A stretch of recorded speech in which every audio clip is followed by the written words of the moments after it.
Namaku Saskia, gadis 16 tahun dan seorang remaja yang bisa dibilang kurang bisa menikmati masa remajanya dengan Norman, bahkan bisa dibilang aku kehilangan masa-masa indah itu.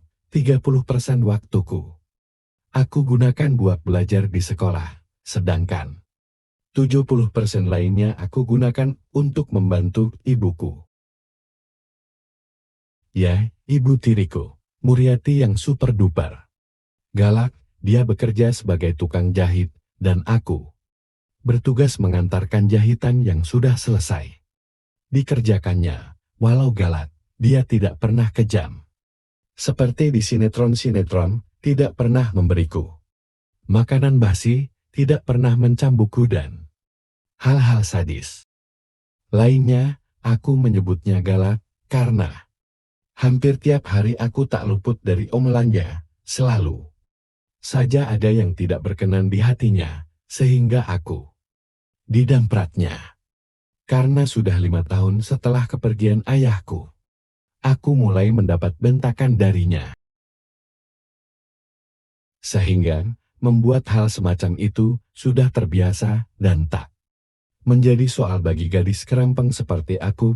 Aku juga mempunyai saudari tiri yang usianya sama denganku. Namanya Gwen, dia juga satu sekolah denganku. Dia kujuluki Ratu Pesolek.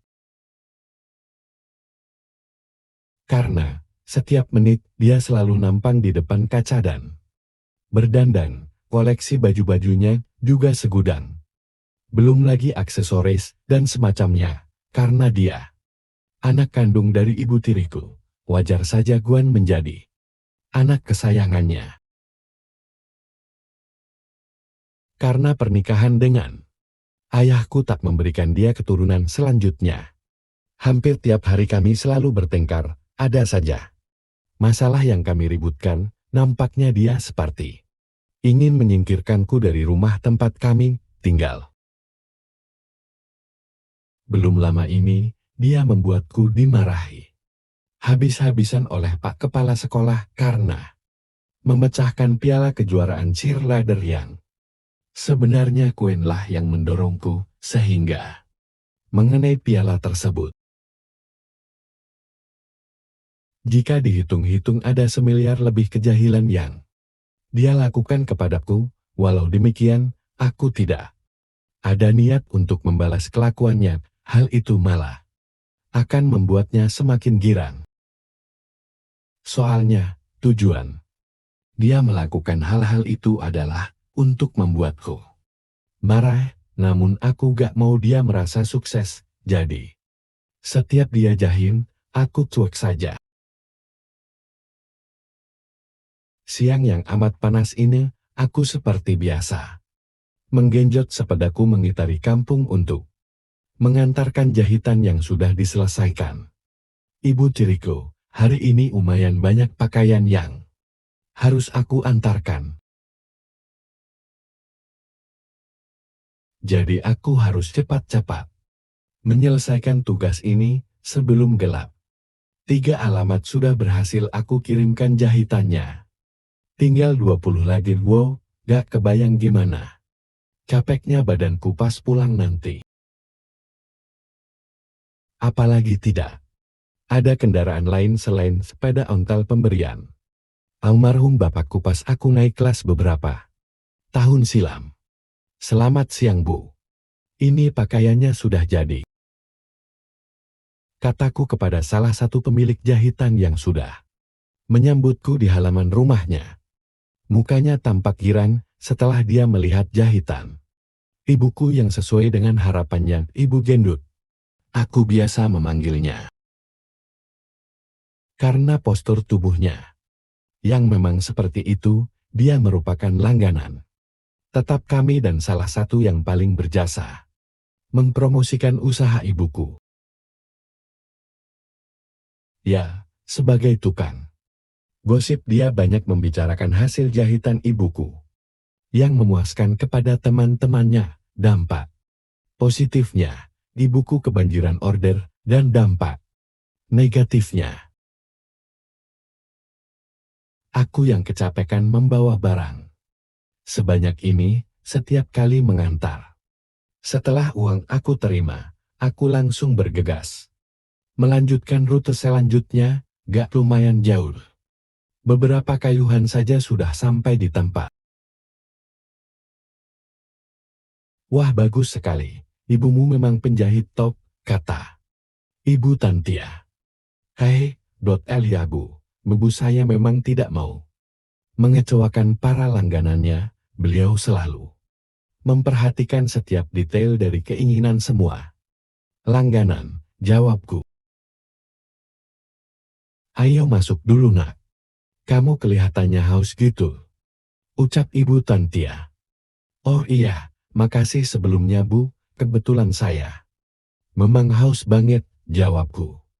Aku kemudian duduk di beranda rumah Ibu Tantia. Di sana disediakan kursi yang terbuat dari rotan. Walau agak keras tapi nyaman, di depannya ada meja kayu, dan di atasnya tersuguh pisang, lebih tepatnya lagi pisang yang sudah dimakan alias hanya tinggal kulitnya saja. Beberapa kali aku menarik nafas dalam-dalam dan menghembuskannya berulang kali. Sungguh nyaman sekali berada di sini, tidak ada bentakan, tidak ada Gwen, aku pengen deh diangkat anak oleh Ibu Tantia, pikirku waktu itu. Beberapa saat kemudian ibu itu kembali sambil membawa minuman dan sedikit kue kering. Makasih loh Bu, jadi merepotkan, ucapku. Hanya air putih sama kue kok, lagian sekalian. Kamu komentari gimana kue buatan ibu? Ucapnya. Enak banget Bu, saya gak pernah makan kue sanak ini sebelumnya surdel. Hei, jawabku jujur. Mendengar pujian dari mulutku, Ibu Tantia tersipu-sipu malu seakan membanggakan diri dan dalam hatinya mungkin berkata, jelas Don, saya ini kan jago masak. Setelah aku habiskan beberapa potong kue dan berterima kasih, aku bergegas mengayuh sepedaku dan melanjutkan mengantarkan jahitan selanjutnya. Rasa bosan mulai menggelayuti pikiranku, ingin protes kepada ibu kenapa hanya aku yang melakukan tugas ini. Kenapa tidak gantian dengan Queen, tapi pasti protesku akan disambut 1000 omelan, cacian, dan bla bla bla. Apa aku buang saja semua jahitan ini ya, kemudian aku kabur dan mencari pekerjaan lain? Tapi kerjaan di mana? Gadis seusiaku ini paling-paling jadi wanita penghibur. Beberapa meter sebelum aku sampai di rumah Ibu Lasmini, tempat aku mengantarkan jahitan. Selanjutnya, aku melewati sebuah rumah tua, hampir seluruh bagiannya terbuat dari kayu yang sekarang sudah nampak usang. Rumah itu memiliki pintu tepat. Di tengah rumah, di berandanya teronggok bangku yang sudah ambruk, di sebelahnya terdapat meja besi karatan penuh dengan sarang laba-laba. Bulu rumahku berdiri tatkala semakin lama aku memandangi rumah itu. Apalagi di kanan kirinya, hanya ada lahan kosong, sisanya adalah pepohonan yang masih hijau. Tak sanggup aku membayangkan jika harus melewati tempat ini malam-malam.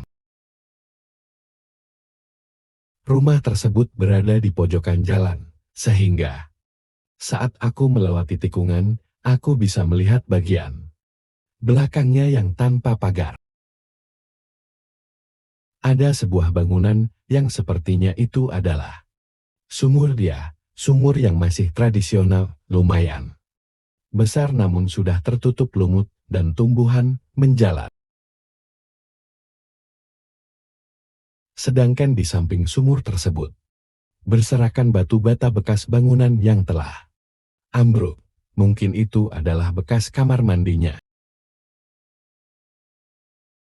Tak berapa lama kemudian, berbondong-bondong sambil membawa tambang dan tangga, mereka lewat begitu saja di depanku, yang sejak tadi sibuk memperhatikan bangunan angker tersebut.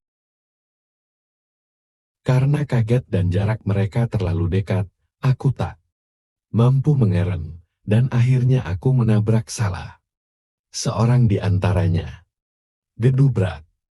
Aduh, rintiku, aku jatuh ke samping. Semua jahitanku jatuh di sebelahku.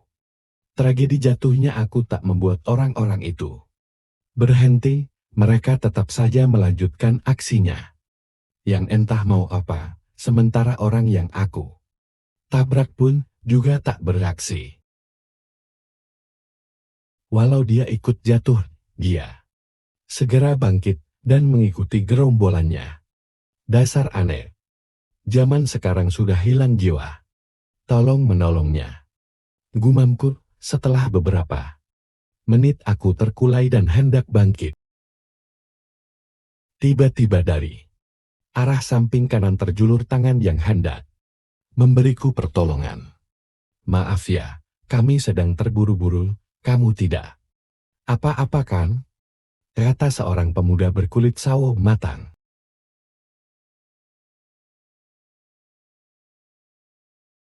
Aku meraih tangannya dan segera bangkit. Iya, aku tidak apa-apa, makasih ya. Jawabku.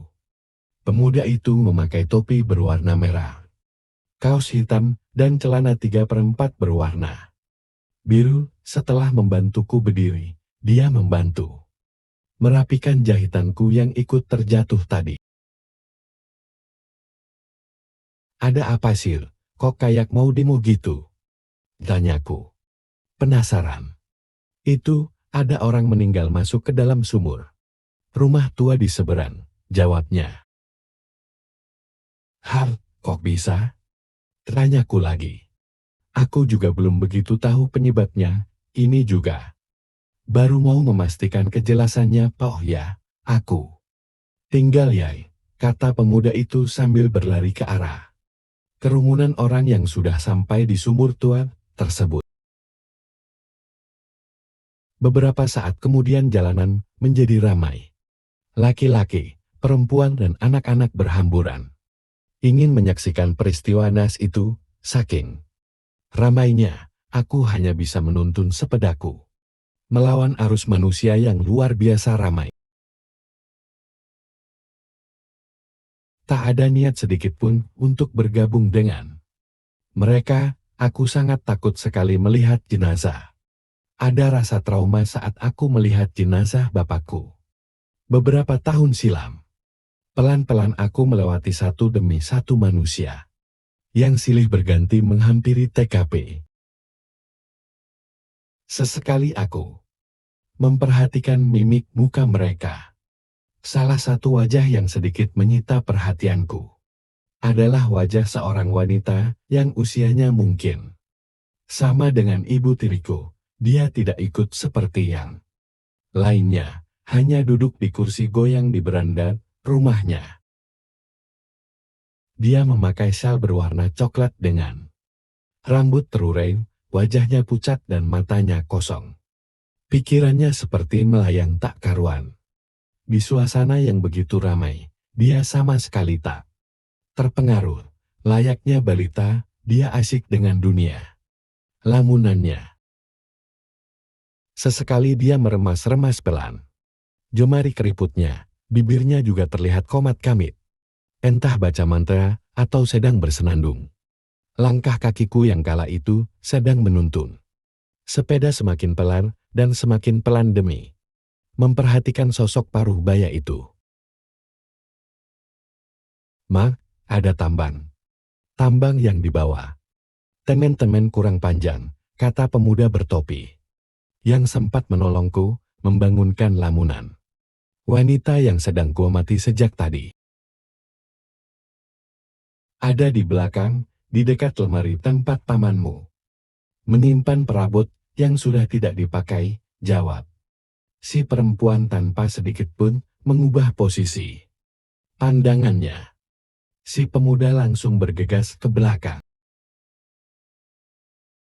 Beberapa saat kemudian dia kembali dengan sutas tambang yang lumayan panjang digenggam di tangan kanannya, sedangkan tangan kirinya sibuk mengelap keringat yang sudah mulai membanjiri dahinya.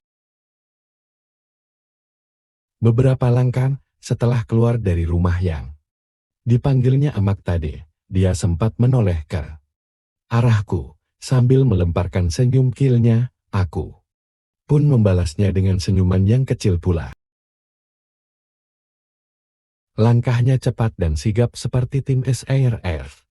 Sesampainya di dekat sumur, salah seorang temannya langsung mengambil alih tambang yang kemudian disambungnya. Si pemuda yang belum ku tahu siapa namanya itu segera membelitkan tambang, mulai dari ujung beberapa lilitan dan kemudian diakhiri dengan membuat simpul erat di pinggangnya. Pelan-pelan dia menuruni sumur yang, walau dari kejauhan, masih terasa nuansa angkarnya. Beberapa temannya memegang ujung tambang yang satunya, terdengar keras suara orang-orang itu. Terus, pelan-pelan, terus. Aku bergidik dibuatnya, telapak kakiku terasa kesemutan melihat adegan yang biasanya aku tonton di televisi itu. Bagaimana jika pemuda itu juga tewas di dalam sumur? Bisa-bisa akan ada 2 mayat dong. Terus jika ada yang mau menolongnya, kemudian tewas lagi, bisa-bisa jadi 3 mayat, dan begitu seterusnya. Lim, kok jadi serem gini ya? Gumamku, Komel. Suara yang gak asing di telingaku. Beberapa detik kemudian aku menyadari bahwa itu adalah suara Gwen. Aku menoleh ke sebelah kanan. Ternyata benar, itu adalah si Ratu Pesolek Gwen. Saudari tiriku, sedang apa dia di sini? Kalau kerja tuh yang benar. Jangan kayak siput aja. Kalau gini kapan kelarnya? Ini masih banyak yang belum lo antar, kata Gwen sambil berjalan ke arahku. Lainnya besar, jawabku sambil hendak menaiki sepada, namun sebelum pantatku nempel di sadel, Gwen menarik boncengan kendaraan tradisionalku itu, sehingga aku sempoyongan dan hampir terjatuh untuk kedua kalinya. Untungnya, refleks sebelah kakiku kujajakan ke tanah, dan kembali kupacu sepedaku jauh meninggalkan si sumber kesialanku itu. Dasar gila. Celotehku untuk Gwen. Udara sudah mulai dingin, lampu-lampu jalanan sudah tampak menyala, pertanda hari sudah mendekati malam. Perutku juga sudah berkotek-kotek, kerongkonganku panas kering bak gurun Sahara. Ingin sekali aku mampir ke warung dengan meminjam sedikit upah jahitan yang kuterima dari langganan ibuku, tapi aku urungkan, mengingat ibu tiriku orangnya sangat teliti dan perhitungan sekali.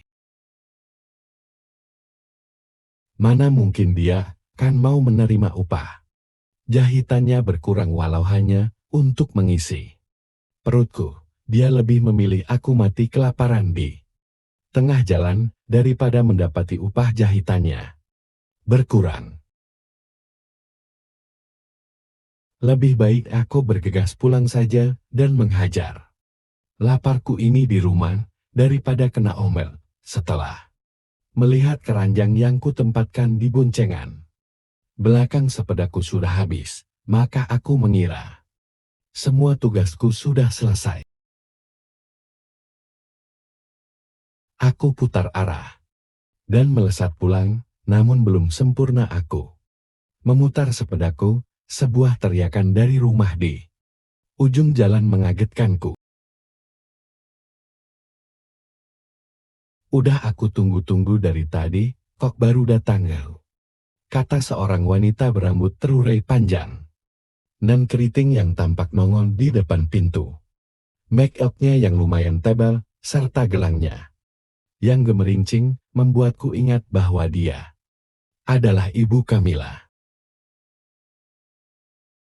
yang seminggu lalu datang ke tempat ibuku untuk menjahitkan baju. Dahiku mengkerut.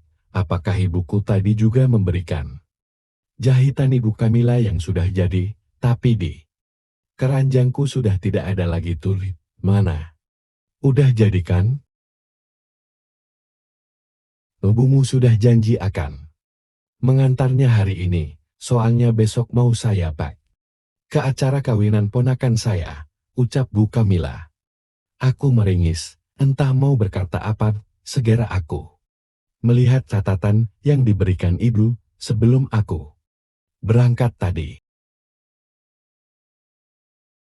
Dan celakanya, memang benar ada nama Ibu Kamila di sana, di urutan ke-20, kayaknya. Tadi di rumah aku menghitung jumlahnya ada 20 pas. Dan seharusnya memang benar Ibu Kamila adalah rute terakhirku. Tapi mengapa di keranjang sudah tidak ada lagi? Otakku mulai memutar-mutar beberapa kemungkinan. Yang terjadi, apakah tadi saat aku terjatuh menabrak seseorang, ya tanda tanya. Tapi kayaknya tidak mungkin, soalnya aku yakin benar. Walau sampai tercecer, tapi sudah. Aku masukkan semuanya ke keranjang, lagi pula. Barang segede itu, gak mungkin bisa ketinggalan begitu saja. Loh, gak ada gimana sih? Ibumu kan udah janji mau mengantarnya sekarang. Kalau tahu gini mending kemarin saya bawa ke penjahit yang lain aja, yang lebih profesional, kata Ibu Kamila langsung menghardikku tanpa belas kasihan. Setelah menelan sedikit ludah dan menggaruk-garuk kepalaku, aku berusaha menjelaskan. Tak, tadi di jalan, ada orang ramai-ramai Bu, ada orang yang jatuh ke dalam sumur. Tanpa sengaja, saya menabrak seseorang dan saya terjatuh. Mungkin masih tertinggal di kampung itu, jelasku. Dengan memasang mimik muka semelas mungkin. Berharap si cerewet itu mau mengerti.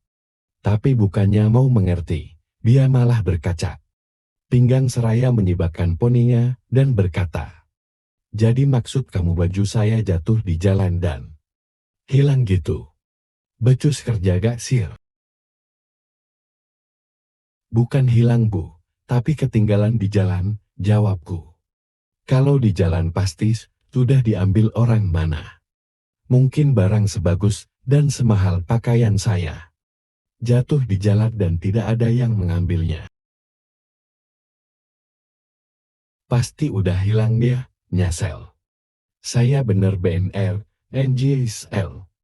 Entar deh aku bilang ke temen-temen yang lain, supaya gak usah jahitin baju di ibumu lagi, biar tahu rasa. Ucapnya mengancam. Dik-dik-dik. Jantungku seperti beduk Idul Fitri. Kencangnya bukan main mendengar ancaman.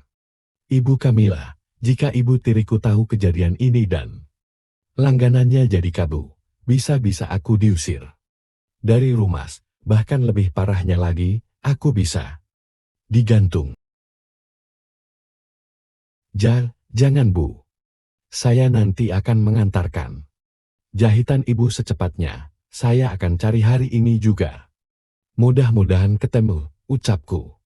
Mana mungkin barang yang sudah diambil orang bisa dicari lagi. Jatuhnya saja tidak tahu di mana dan orang yang mengut juga gak tahu siapa. Terus mau nyari sampai rambutmu beruban? Saya butuh baju itu besok. Tahu besok gak? Sentak ibu itu. Iya Bu, saya mengerti. Malam ini Juga saya akan mengantarkan jahitan ibu ke rumah, tapi saya mohon, ibu jangan bilang ke ibu saya atau ke langganan-langganan yang lain ya. Saya mohon. Kataku memohon, oke. Saya tunggu maksimal sampai tengah malam. Nanti, kalau sampai lewat tengah malam kamu tidak nongol dengan jahitan pesanan saya, maka kamu akan tahu sendiri akibatnya.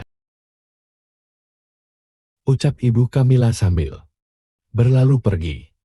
Aku kembali menelan ludah perutku yang tadinya lapar seolah kehilangan selera makan mendengar kesadisan kata-kata perempuan itu. Kedua jemari tanganku menggenggam erat setang sepeda.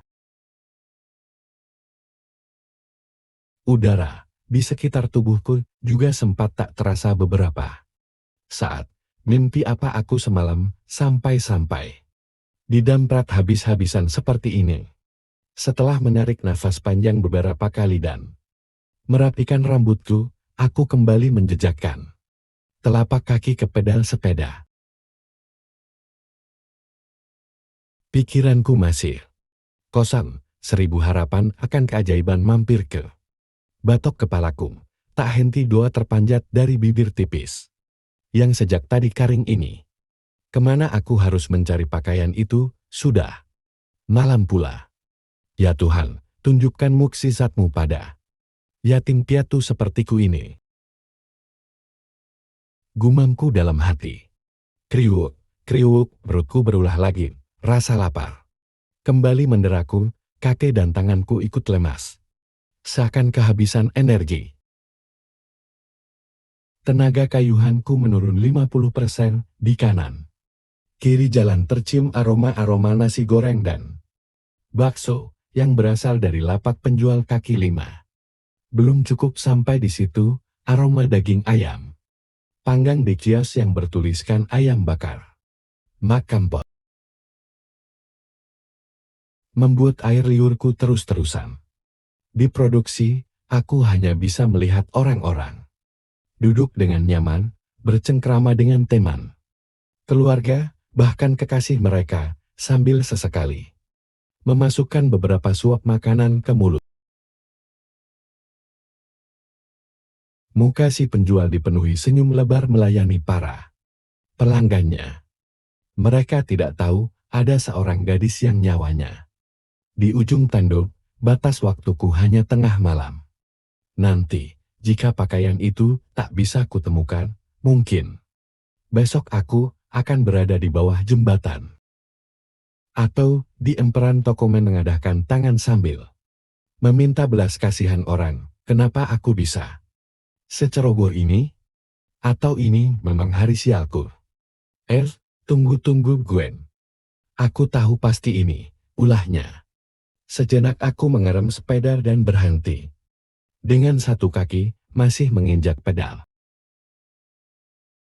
Aku menduga dialah penyebab lenyapnya jahitan ibu. Kamilan kuingat tadi dia sempat menarik boncengan sepedaku dari belakang dan tanpa menoleh aku langsung ngacir begitu saja. Mungkin tadi dia sempat mengambil salah satu jahitan yang aku antar. Suara gigiku gemerutu, aku geram bukan kepalan.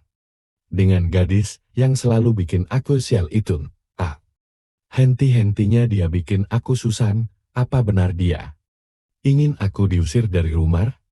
Padahal aku tidak pernah protes sedikit pun mengenai dia yang tak pernah membantu tugasku yang diberikan ibu.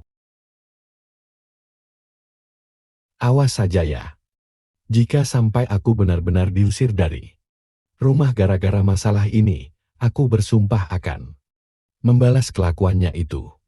Tut, panggilanku belum juga diangkatnya, mukaku makin menyala bak obor Olimpiade, jantungku serasa mau meledak. Amarah yang meluap-uap sedikit memberiku kekuatan untuk menahan lapar. Halo Komel. Jawab Gwen di ujung telepon. Hei gadis sok cantik. Aku tahu ini ulahmu kan, cepet katakan, Dikemanakan jahitan Ibu Kamila? Ucapku. Lol, bukannya lu yang anter? Kok tanya gue? Jawab Gwen. Halah, jangan banyak omong deh. Lo sengaja kan? Bikin gue dimarahi habis-habisan ma Ibu Kamilai. Ucapku kesal, terdengar suara cekikikannya di handphone. Dia selalu mengeluarkan tawa seperti itu saat berhasil mengerjaiku. Beberapa detik kemudian, dia menjawab, makanya, kalau kerja tuh hati-hati. Jangan pacaran aja, ucapnya. Pacaran gimana maksud lo? Tahu sendiri kan, aku tadi nabrak orang dan pria itu membantuku bangun. Jawabku semakin kesan, Cepet katakan, di mana? Kamu taruh tuh pakaian? Malam ini juga Ibu Kamila mau jahitannya diantar ke rumahnya, sambungku. Tangan kiriku mengepal, jika seandainya saudara tiriku berada di hadapanku sekarang. Sudah aku berikan kepalan manis ini untuk wajahnya yang sok. Lihat saudara tiriku. Jangan pikir aku orangnya kejam ya. Walau kita saudara tiri, tapi tetap saja aku tak tega. Ucapnya seperti mengejek. Jangan banyak omong. Cepet katakan, bentakku. Kain Ibu Kamila aku taruh di dekat sumur tua kamu. Tahu kan sumur yang tadi ada orang matu? Cari saja. Di sekitar situ. Jawabnya, apa? Lo gila Yan? Aku kaget mendengar ucapan Gwen yang menaruh jahitan itu di tempat mengerikan tadi. Walau demikian, ada sedikit perasaan lega, soalnya jahitan itu tidak hilang. Terserah deh lo mau ambil atau enggak. Yang jelas, barang yang lo cari ada di sekitar situ, mending cepetan deh sebelum ada yang nemu, tunggu. Tapi gue peringatkan ya, bahwa di sumur itu ada penghuninya, yaitu setan pocong. Orang yang mati di sumur tadi juga dibunuh oleh setan pocong itu. Ucap Gwen menakut-nakuti. Antara berani dan tidak, antara aku ambil dan aku telantarkan, pilihan yang sama-sama tidak menguntungkan bagiku, mengingat aku ini seorang pengecut stadium lanjut mendengar kucing berantem tengah malam saja aku langsung menyembunyikan kepalaku di bawah bantal. Apalagi harus ke tempat angker seperti sumur yang dihuni pocong itu, terlebih tadi juga ada korban tewas yang mungkin kini telah jadi hantu. Jika aku ke sana, bisa jadi aku dikeroyok oleh setan pocong dan setan orang yang baru saja tewas di dalam sumur tersebut. Apa aku biarkan saja ya, dan berusaha mengatakan pada ibu bahwa ini ulah Gwen. Tapi mana mungkin ibu tiriku percaya dengan ocehanku, bisa-bisa emosinya berlipat ganda. Mengingat Gwen itu anak kandungnya, dan otomatis dia bakal lebih dipercayai ketimbang aku yang anak dirinya. Ah sudahlah, kalau hanya dipikir tidak akan menyelesaikan apa-apa, dihadapi sajalah entar. Apa yang akan terjadi, yang penting aku temukan dulu jahitan malapetaka itu, baru berurusan dengan pocong. Semoga saja dia lagi sibuk dan enggan keluar malam ini, amin. Kayuhanku semakin berat, karena arah yang kutuju melawan arus angin yang malam ini lumayan kenceng. Dengan tubuh sekerempeng ini, membuat semakin banyak tenaga yang kukeluarkan. Keringatku berlomba-lomba berjatuhan dari ujung pipi yang mengalir dari dahiku yang sudah tampak. Ada 5 jerawat. Lampu-lampu jalanan menjadi sumber peneranganku yang utama. Heran deh, dari tadi tidak ada satupun orang yang lewat saat aku sudah memasuki batas desa. Gumamku dalam hati. Semua pintu rumah juga ditutup rapat-rapat. Tak ada satu batang hidung pun yang nongol di perumahan. Walau sekedar ngumpul bersama tetangga, apa ini? Gara-gara sumur tua itu ya? Gawat deh. Jika memang sumur itu seseram ini. Sampai-sampai membuat warga sebegitu ketakutan. Maka aku benar-benar dalam bahaya. Jika ada apa-apa lalu aku minta tolong, kemungkinan besar tidak akan ada warga yang berani menolongku. Paling-paling kersokan paginya baru mau menolong. Itu pun menolong mengeluarkan mayatku dari lubang sumur pocong itu. Akhirnya aku sampai juga setelah setengah perjalanan ditemani pikiran paranoidku tentang kematian, pocong dan omelan ibu tiriku. Aku memarkir sepedaku sembarangan karena sudah tidak berpikir lagi tentang keamanan kendaraanku itu. Toh tidak ada satu manusia pun di sini, jadi maling pun sepertinya takut berkeliaran di tempat ini. Sekarang aku berada 100 meter menuju sumur tua. Itu gila. Gelap banget, tidak ada penerangan sedikit. Pun di tempat itu, hanya pantulan dari lampu jalan yang sedikit membantu pandanganku walau hanya samar-samar, angin masih berhembus kencang. Bersahutan dengan suara jangkrik dan sesekali suara burung gagak berkoar-koar di angkasa. Aku menengok ke kanan dan ke kiri, berharap ada seorang pemberani yang mau aku mintai tolong, tapi dihim, pandanganku hanya menangkap rumah-rumah yang terkunci dari dalam. Putus asa. Aku mengumpulkan segenggam keberanianku dan mulai melangkah sejengkal demi sejengkal, sambil menggigit bibir bawahku, bayangan demi bayangan seram mampir di ujung mata kedua. Tanganku dingin, tapi tak kuhiraukan. Kakiku terasa berat dan sepertinya enggan melanjutkan ekspedisi konyol ini. Tiba-tiba aku ingat film horor yang diputar di televisi. Biasanya setan suka nangetin dari belakang. Langsung aku nengok ke belakang secepat kilat.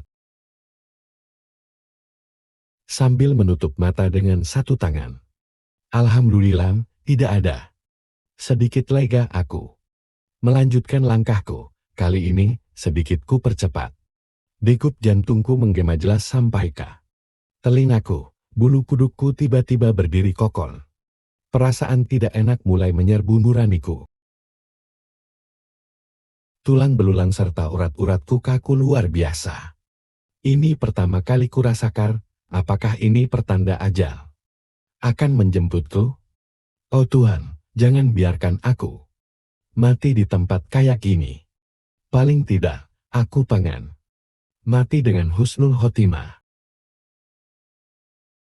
Aku menatap ke langit, seolah aku ingin berbicara dengan pencipta alam semesta, sampai-sampai aku tidak memperhatikan jalan, dan gedebuk. Kakiku terjegal sesuatu, beginilah kalau memiliki tubuh kecil nan krempeng, sedikit saja sudah terjerembab, aku jatuh tersungkur tengkurap. Mulutku mengadul, rerumputan menjadi alas. Wajahku mendarat. Gerutuku. Aduh, apa sih tadi itu? Kok ada di tengah jalan gel? Aku menoleh ke belakang, pandanganku belum terbiasa dengan sinar yang ala kadarnya. Penasaran. Aku merangkak kembali ke belakang, ingin tahu apa yang membuatku terjungkal tadi. Aku merabanya, sesuatu yang sedikit keras dan kenyal dan terbungkus sesuatu, sepertinya kain. Aku mulai menelusurinya dari ujung yang satu ke ujung yang lain. Tak paham apa ini sebenarnya. Apa ini kain jahitanku yang disembunyikan Gwen tadi ya, tapi kok panjang dan tebal. Geleger. Petir menyambar di angkasa, aku kaget. Dan yang lebih mengagetkanku, ternyata yang sedang aku raba-raba itu adalah sesosok tubuh. Bukan sesosok tubuh biasa, tapi tubuh yang sedang dibungkus kain kafan usang alias pocong, matanya melotot kepadaku. Pocong itu tergeletak miring, sedangkan aku jongkok dan memegang bahunya, wajahnya, dan wajahku. Hanya berjarak beberapa sentim, nafasku sesak. Paru-paruku seperti gagal fungsi, syarafku tak bisa berfungsi seperti sedia kala rasanya. Ya Tuhan, inikah yang namanya pocong? Tubuhku gemetar dari ujung kepala sampai ujung kaki. Gigi-gigiku juga gemerutuk saling beradu. Mataku melotot seperti mau kopot, sosok yang amat menyeramkan yang biasa kusaksikan di film-film horor, kini berada di depanku, dan bukan hanya di depan, aku bahkan menyentuhnya, wajahnya yang amat rusak terpancar aura dingin dan amat jahat. Sorot matanya yang sesekali kulirik mengisyaratkan bahwa aku seharusnya tidak datang ke sana.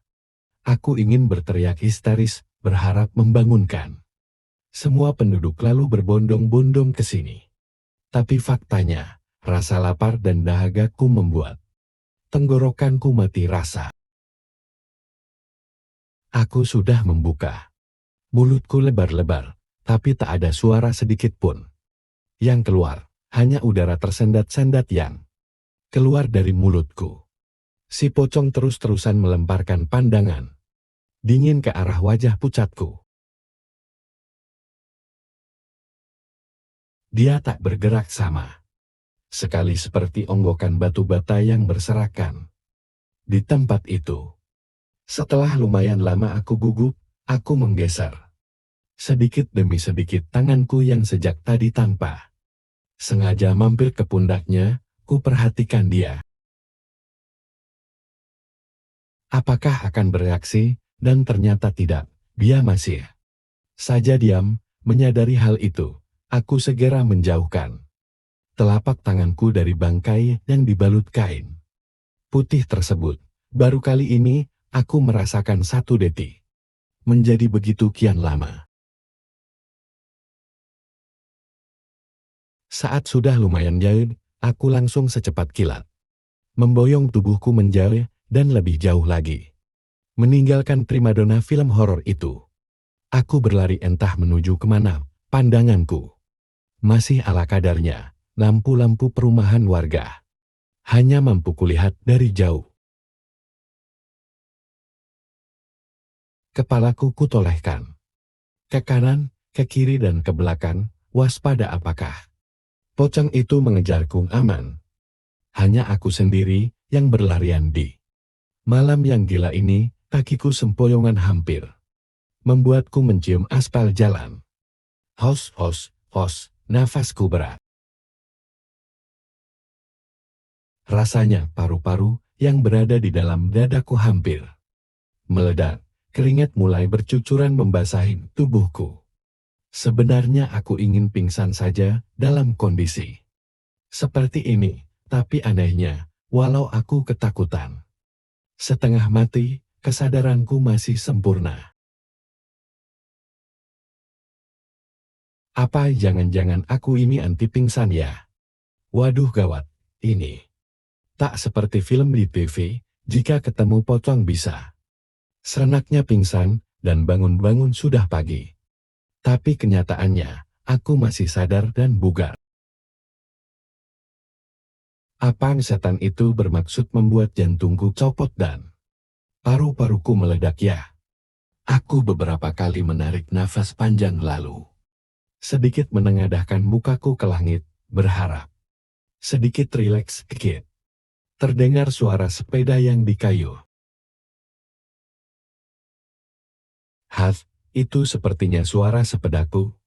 Tapi siapa yang mengendarainya dan di mana?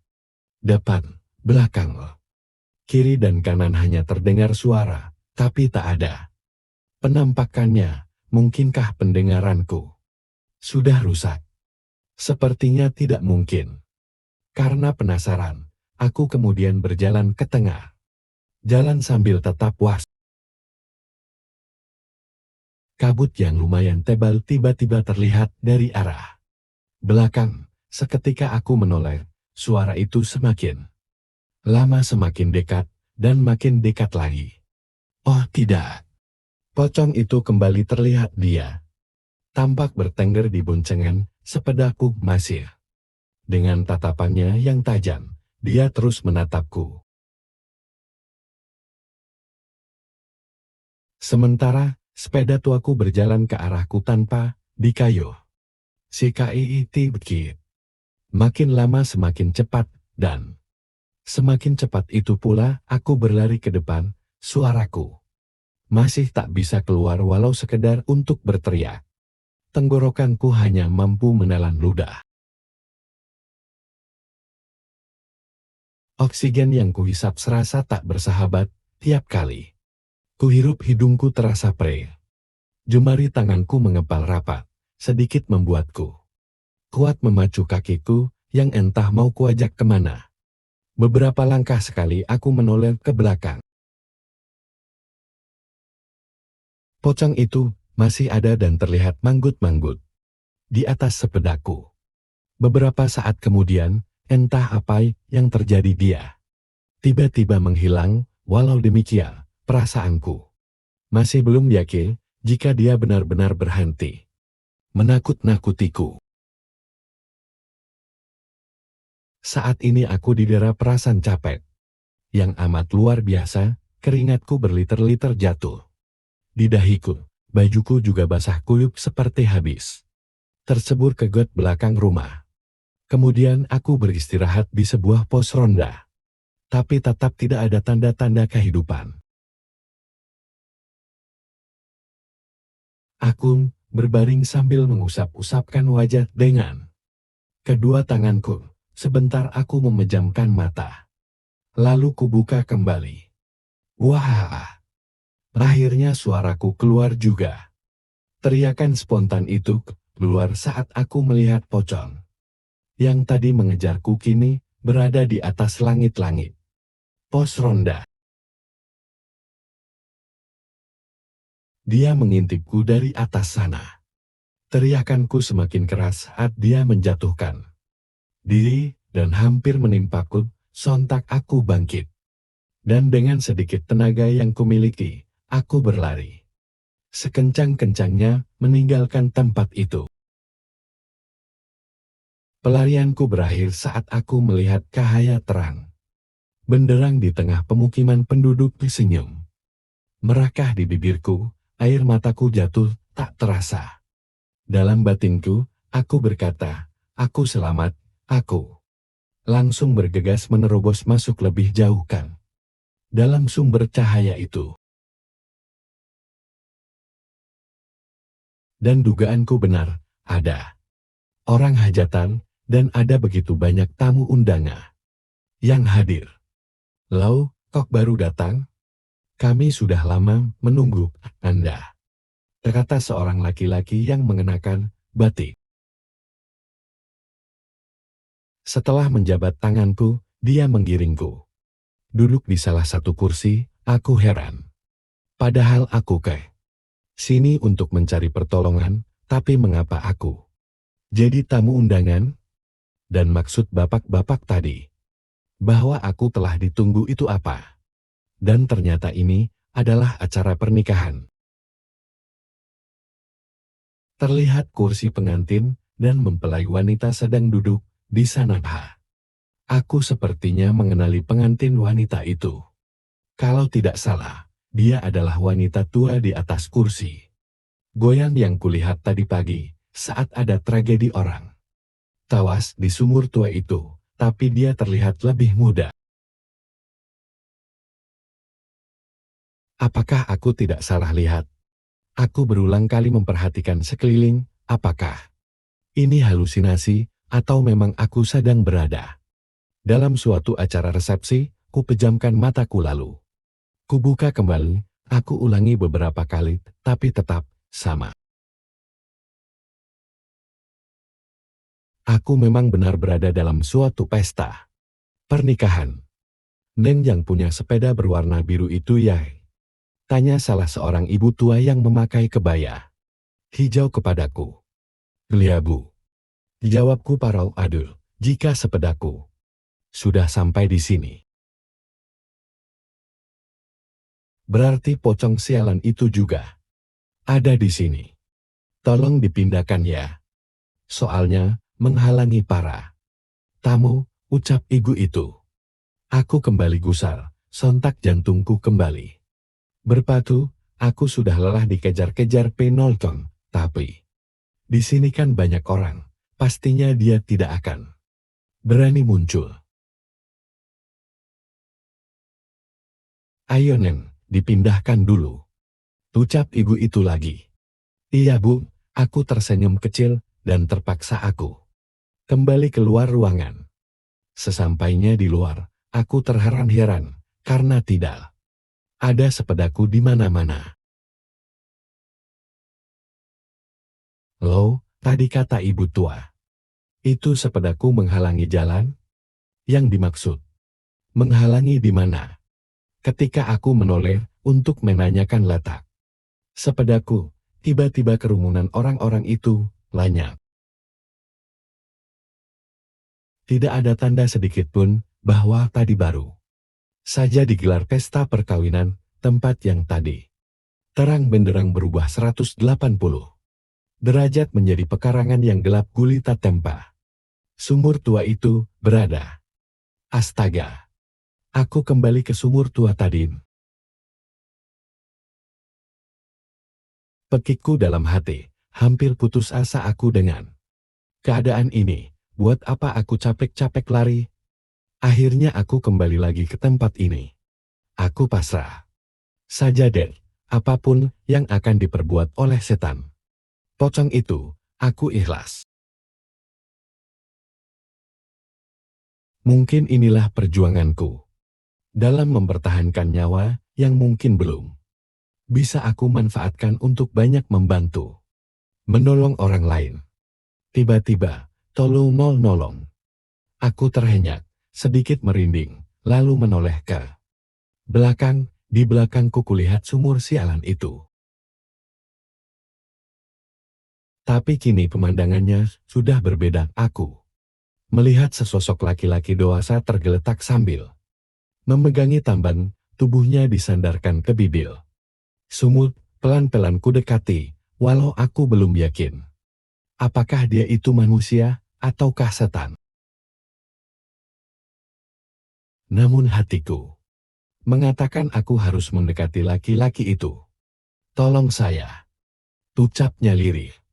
Anda kenapa? Tanyaku. Saya ingin mengambil cincin kawin saya yang tercebur ke dalam sumur yang tak sengaja saya jatuhkan.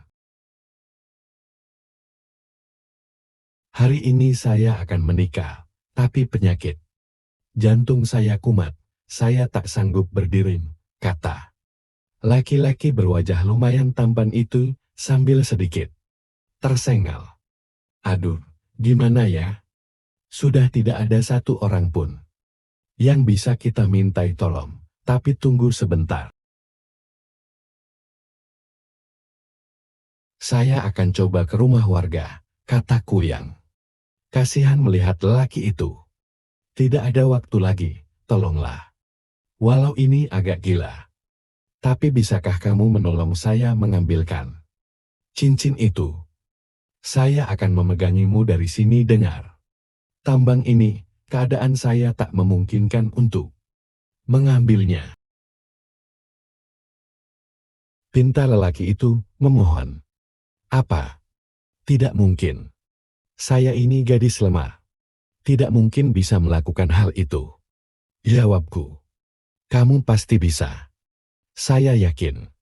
Sebagai imbalannya, saya akan mengabulkan permintaanmu, apapun yang kamu inginkan, jika kamu mau melakukan itu. Untuk saya, bujuknya. Katakan, apa keinginanmu? Saya pasti bisa mengabulkannya, sambungnya. Kalau memang benar-benar bisa, sebenarnya. Keinginan saya itu sederhana, saya pengen semua. Ini berakhir seperti mimpi saat saya terbangun. Saya sudah berada di kamar, dan saat keluar kamar, ada ibu tiri saya yang menyambut hangat dengan makanan yang enak-enak, serta Gwen yang tidak usil. Lagi, jawabku sembari sedikit melamun. Hanya itu kan? Kelihatannya enteng. Memang bisa, tanyaku. Beberapa saat kemudian, entah setan apa lagi yang membuatku mau melakukan permintaan yang sepertinya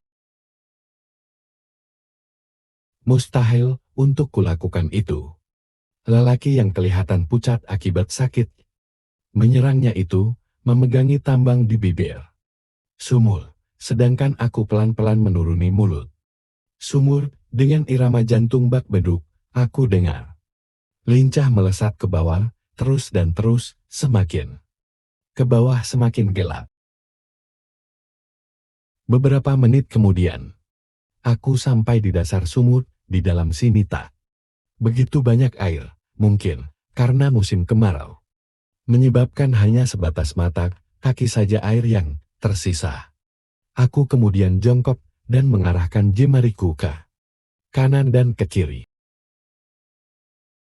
menggaruk tanah dan lumut untuk mencari benda bulat kecil yang disebut cincin itu. Di mana sih? Lagian kenapa juga aku mau turun ke bawah sini? Masalahku sudah cukup berat malam ini, gumamku. Akhirnya di bawah batu seukuran setengah kepal, aku menemukan benda yang dimaksud. Aku mengocoknya di air, dan sedikit kugigit sekedar memastikan itu cincin, bukan baut sepada atau semacamnya. Setelah mendapat apa yang kucari, aku bergegas naik, dan ternyata tak semudah waktu turun. Aku harus mengeluarkan tenaga ekstra untuk kembali ke permukaan. Kujejakkan kaki kiriku ke dinding sumur yang licin akibat lumut, lalu ganti yang kanan. Sesekali aku kembali terperosok ke bawah, namun aku coba lagi. Begitu seterusnya selama hampir setengah jam. Saat merasa sudah dekat dengan permukaan, aku menjulurkan tangan ke atas dan meraih mulut sumur. Aku mengangkat pinggul dan sebelah kakiku untuk segera keluar dari lubang tua yang tadi siang menela korban itu. Ini dia cincin. Belum sempat aku melanjutkan perkataanku, tiba-tiba aku terkejut. Ternyata yang memegangi tali itu sudah bukan lelaki ganteng tadi, melainkan sosok pocong yang sedari tadi menerorku. Beruah. Akhirnya, aku sukses pingsan di tempat. Kepalaku masih sedikit pusing, ku coba membuka mataku sedikit demi sedikit, ku tarik nafas beberapa kali. Setelah cukup segan, aku bangun dari tempatku. Terbaring, aku mengamati sekeliling dengan agak linglung. Kamarku. Aku sudah di kamar, bukannya aku masih di sayang sudah bangun. Ini susu sama sarapannya, ibu sudah siapkan buat makan pagi. Kamu, ibu tiriku tiba-tiba nongol dengan segelas sus dan sepiring nasi goreng. Sungguh peristiwa yang tidak wajar, bertahun-tahun. Biasanya aku yang melakukan itu untuk ibu, tapi hari ini beliau yang melakukannya untukku. Sebelum ibu berubah pikiran, aku langsung saja menyantap nasi goreng hangat dengan acar timun. Di atasnya itu, tak lupa aku teguk beberapa kali susu hangat yang mungkin hanya bisa kunikmati 1 bulan sekali. Setelah selesai menyantap makanan, aku menuju dapur untuk mencuci peralatan makanku tadi, tapi Pemandangan aneh kedua muncul. Gwen sedang mencuci baju. Gwen, ini mimpi bukan ya? Teranyaku pada Gwen. Saskia sudah bangun. Sini biar aku saja yang piringnya. Mulai hari ini, semua pekerjaan rumah biar AKU yang ngerjain, termasuk nganterin jahitan ibu. Ucapnya, aku heran seheran-herannya, kenapa semua ini terjadi, jahitan. Oh iya, jahitan ibu Kamila gimana? Lahnya. Penasaran, soalnya, aku janji akan mengantarkannya sebelum tengah malam. Sudah diterima kok, kemarin ada yang mengantarkannya, jadi gak usah khawatir, udah deh. Kamu nyantai saja. Jawabnya. Keinginanku terwujud, ternyata ini semua bantuan dari laki-laki yang kehilangan cincin, yang sebenarnya adalah wujud dari pocong penghuni sumur tua itu. Beberapa puluh tahun lalu, saat dia masih hidup, dia hendak menikah dengan seorang wanita bernama LD. Rusmita, yang kemarin siang aku lihat sudah menua dan duduk di kursi goyang. Rumah tua itu dulunya adalah rumah si pocong dan juga tempat resepsi pernikahannya. Nas, saat sang pengantin pria hendak mencuci muka, cincin yang ada di sakunya terjatuh ke sumur itu, dan saat hendak meraihnya, dia juga ikut tertelan ke dalam sumur dan akhirnya meninggal. Sejak saat itu si pocong berusaha meminta bantuan seseorang mengambilkan cincinnya untuk diberikan kembali kepada calon pengantin wanitanya. Perubahan sikap Gwen dan ibu tiriku juga akibat ulah si pocong. Saat aku pingsan, setan itu membawaku ke rumah menemui ibu serta mengancam akan denganku, jahitan ibu Kamila mungkin juga dia yang mengantarkannya. Itu cerita kali ini, semoga kalian terhibur. Terima kasih.